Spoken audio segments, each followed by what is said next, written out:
Hey there, welcome back to Owl Dragon Adventures. I'm Scott Kegler. And I'm Rob McPherson. And this is our preview of Dice Cards by CardLords.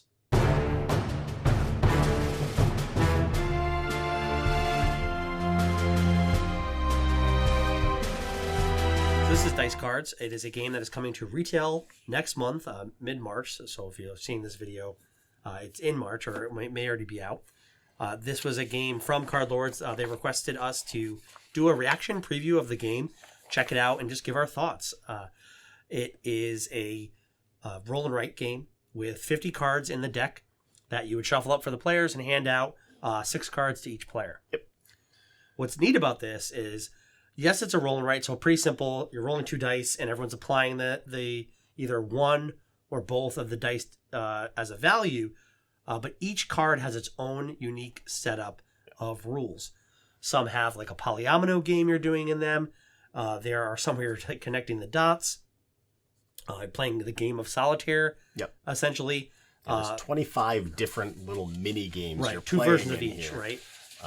Which is cool because it adds the flexibility of you can all play. So it's 1 to 6 players. So right. You can all play with 6 different cards just shuffled out. And some people have copies of cards. Or you can play it 2-player challenges where you're each playing the exact same array of cards.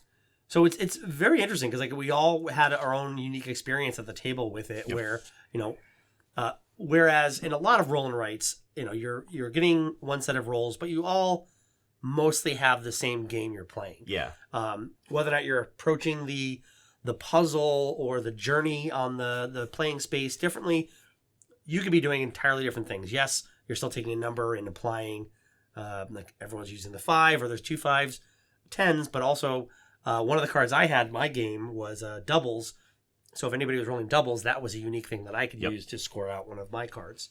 And of course, his dice foo worked on us so that we were rolling him doubles. It was great.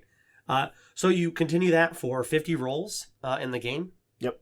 And at the end of that, you just add up your scores of your 6 cards. Yep. So pretty standard with the roll and write game. Also, there's different places where if you reach them, you get these tickets, which are dice modifications. You can spend as many tickets as you want. You can add or subtract from values. The only thing I think is slightly different from a lot of roll and writes is that it doesn't roll over. So you can't, with a +1, add go from a 6 to a 1 or a 1 to a 6. Right. But aside from that, pretty standard in terms of that. Yeah, but I like that they were earned resource too, versus like just like a starting resource that everyone had. Yep. So depending how you approach you the got to dig puzzles. for them to begin with, and they can act as victory points at the end. So you could use the strategy of just never using them and getting yourself a few more points. So I really enjoyed the gameplay of this, just because it is so modular, and that it would be different every time I played it. Yep.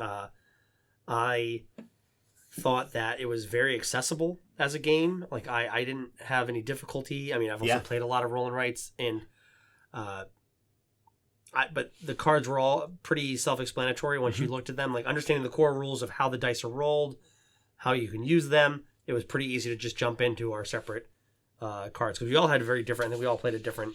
That was the only thing, is that because we all had different. I just handed out different sheets for everyone so we can get more of a broad view of the game. Right.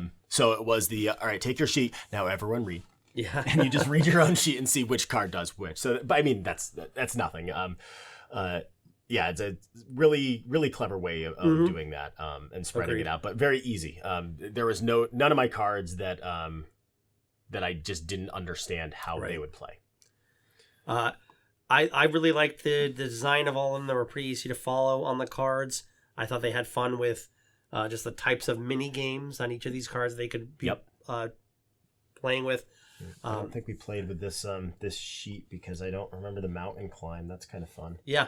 No, I thought it was all very clever. And I understand that all the cards are going to be dry erase. Yes. In the deck. Yep. So I prefer dry erase roll and write games. I mean, this is the only really way you could do this one. I was going to say, I don't think you could do this one with this. Oh my God, the amount of cards you would go through.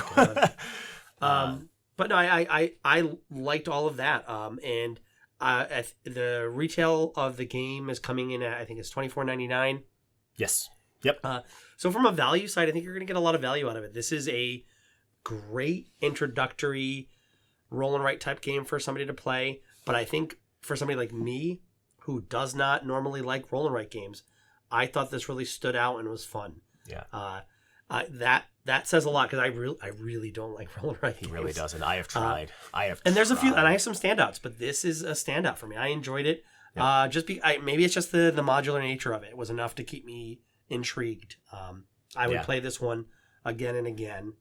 I'm definitely going to pick this one up when it comes out. Right. I really like it. This is going to be a go-to party game for me because there's nothing in here that I couldn't pull out and throw at somebody who, like, the extent of their gaming is Cards Against Humanity.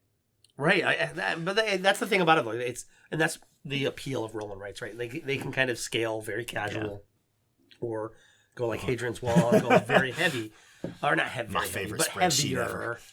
But I liked it. It's just it has a. It's also not very intimidating. Like from a packaging side, like this is also something you're gonna be able to get. To the table at various tables as a game, and with a. It looks friendly. You're right. Small profile. Yep. Yeah, it looks friendly, looks fun. So I'm very excited to see it when it comes in. It's one of those roll and writes that's kind of like I still haven't, but was it Dungeons, Dice, and Danger? Where like I'd be interested in almost having a copy of it, depending, because it's like something that I know that you'd be in the mood for occasionally, and if you forgot to bring it over. Yep. And the price point is great. $24.99 is solid. Yeah, it's a very solid price point. really like it. So very solid title. Thank you, CardLords. Yep. Dice Lords. Thank you, CardLords, for reaching out to us to review this one. But... No, but I know really enjoyed it. Let us know if you have any questions about the game. You can leave those in the comments. We'll make sure we can address any of those. Once we get the physical copy in, we can, if you want a more detailed review of us seeing all of the card options that are out there and how we felt with that, we can do another reaction video.